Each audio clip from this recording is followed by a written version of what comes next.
Hi, fourth graders. This is Mrs. Strader Shook again, and I'm coming to you with one of your math activities this week. We are doing another logic links. You can see fourth grade logic links number 2 coming up September 28th. You have until October 5th at 8 a.m. to get that turned into me. You can see this week it has 7 slides instead of 6, so I'm just going to quickly go over why it is that there's that additional slide. Okay, so let's get started.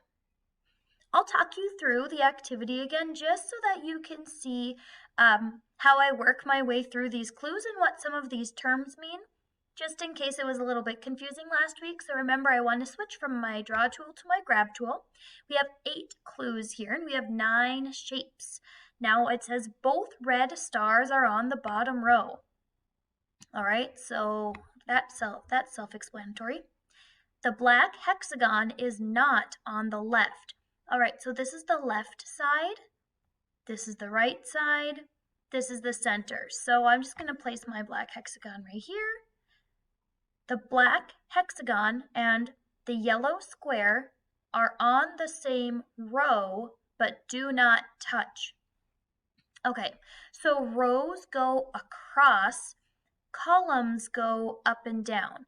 So if it is in the same row, I know that my black hexagon cannot go here because it can't be on the left. So let's say it goes here, and here I have my square. Now they are not touching. The purple arrow is directly to the right of a red chip. Now remember, the red chip is the red star. So my purple arrow is to the right of it. All right. A white rectangle is directly above a red star. All right, now one thing I want you to note is it's a little bit tricky to see that rectangle once you start putting that in. So what you can do, you can resize it. So when you make it really small, you can't see the rectangle at all in there, but if you make it a little bit bigger, now it's very clear to see that that's where you put that white rectangle. So go ahead and resize that if it was kind of tricky for you last week and you were losing track of your white rectangle. So that was one thing I wanted to note. And then the other thing is it doesn't say it anywhere in the clue other than it does not touch right here in clue 3. Remember, not touching only means up and down and side to side. So let's say the clue said that the red stars don't touch. Here the red stars are touching. Here the red stars are touching. But diagonal, they are not touching. They are not touching if they go diagonal. All right, so I'm going to move my way through the clues so you can see. This one also has 9, 9, 9, 9, 9. All of your activities, all of your slides have 9 shapes and they go in that 3 by 3 array. Now the 7th slide is a feedback slide, and you can see there is a row of red and a row of orange. So I want to know 2 separate things. The first thing I want to know is how difficult was this activity for you? Was the activity really hard where you felt like it was just, you had to take lots of breaks, very, very difficult for you? Here it was the right difficulty because it made you think. Okay, now hard doesn't mean, it's not like if you don't have to try, it's easy, and if you have to try, it's hard. Okay, so I want to be making you think.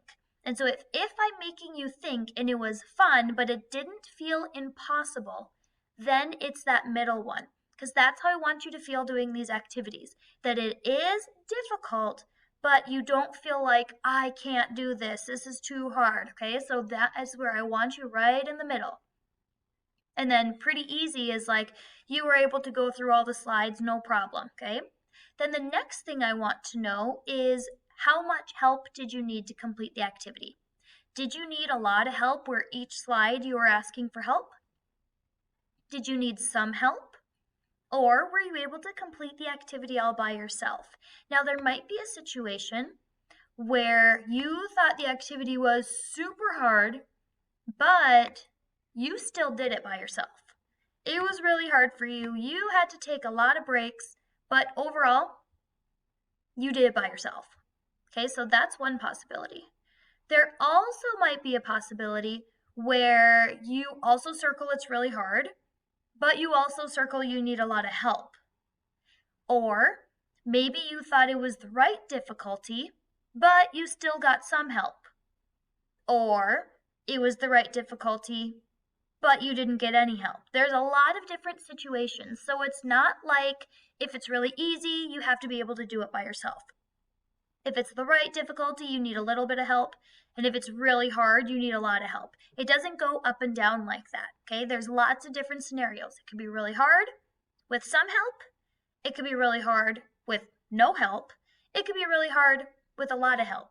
Okay, there's a lot of different situations here. So I would like to know your honest feedback, because as we do these logic links activities over and over again, the goal is that maybe if you're over here and you started needing a lot of help, after a few weeks you might move over here. And then by the end, maybe you're finding that these logic links are easy. You found some tips and tricks to do it. So that's the goal, is as we think this certain way over and over again, it should get better and better for us, okay? When you're done with your feedback slide, you will send this in to me. If you have less than 3 correct, I'll send it for you to fix, but I have full confidence that you guys can do this. All right, this is Mrs. Schrader Shook, and have a great week. I will see you next time.